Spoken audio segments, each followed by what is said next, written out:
I lost my virginity to my second cousin Bentley when I was 14, he a year older. I'd already been feeling this way since I was 11, but I hadn't the slightest inkling he knew about me until I spent the weekend over his house.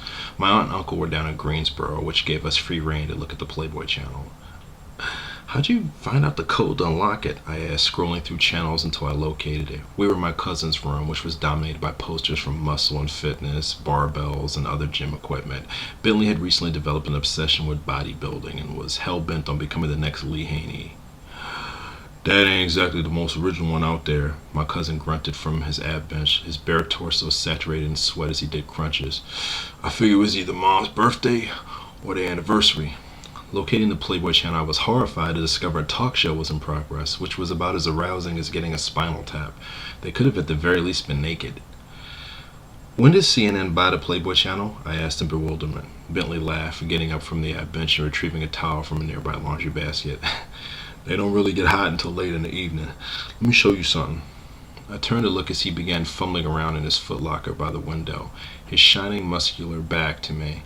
The sweat had run down his snug gray gym shorts, forming a wet triangle across his round ass. Even when we were younger, there was always something about my cousin that gave me an odd feeling.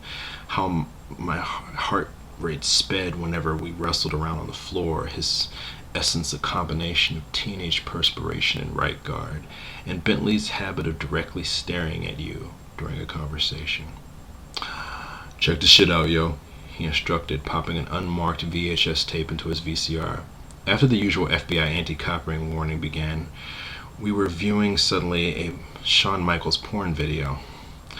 "I got one of my boys with 2 VCRs to dub it for me," my cousin confided as he took a seat next to me and began drying himself off. "So far, I've got about 10 flicks, and he said he'd make me a couple more next week. Ever seen one of these before?" A friend of mine's," I lied.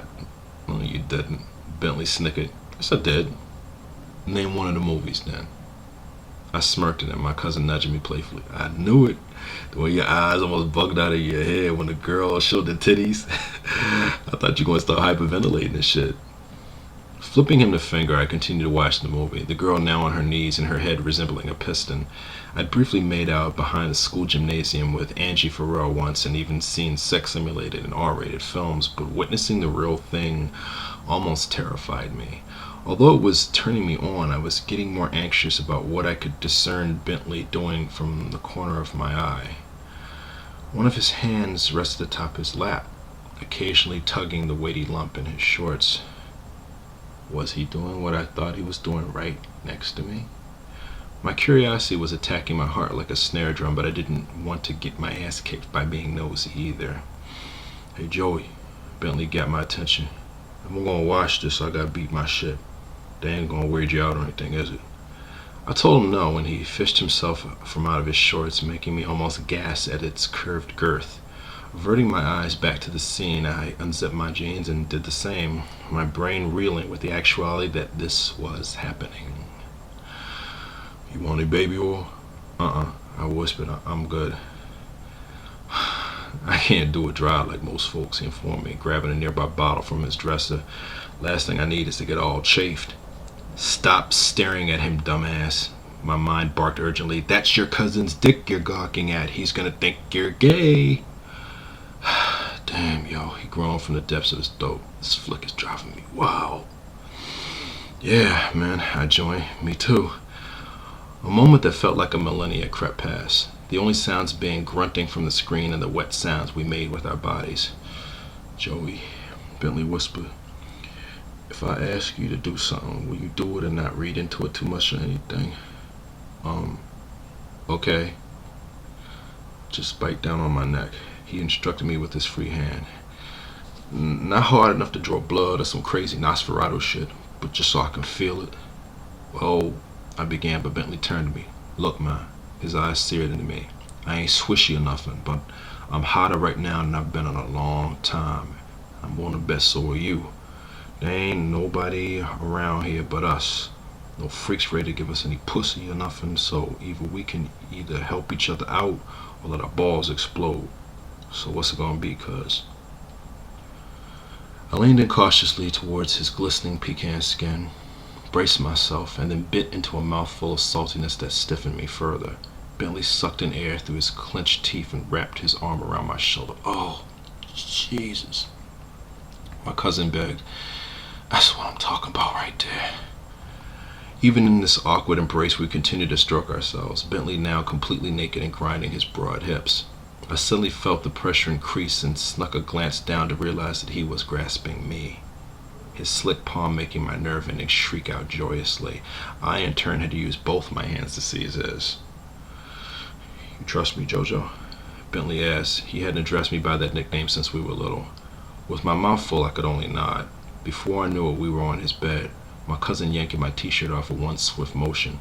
I'd barely had a chance to shrug out of my jeans before he was atop me, kissing me everywhere. When I tried to kiss him on the lips, Bentley stopped me. We ain't like that, okay? He insisted. We're just helping each other out, okay, Joey? That night, my cousin did things to me that I'd never had a name for, but the part of me that I'd been concealing from the world dreamed of. We'd continued this throughout the week, and I stayed with him. Then, reigniting this ravenous beast, we'd awaken throughout the summer whenever we could get away together. As school approached, Bentley stopped asking me over, ignoring my calls and making every effort to not be alone with me. This slight stung worse than anything I'd known up to that point, but I had no one I could share with how much it ached. I ain't no faggy, yo. Bentley dismissed me the one time I was able to get him on the phone. Unless you one, I suggest you forget all about that shit. Niggas let the wrong head do the thinking, and they won't care who they end up messing with. It's just something that happened. Bentley dissolved into the mass of relatives that we only sporadically encountered at family events, the most acknowledgement I'd get being a nod.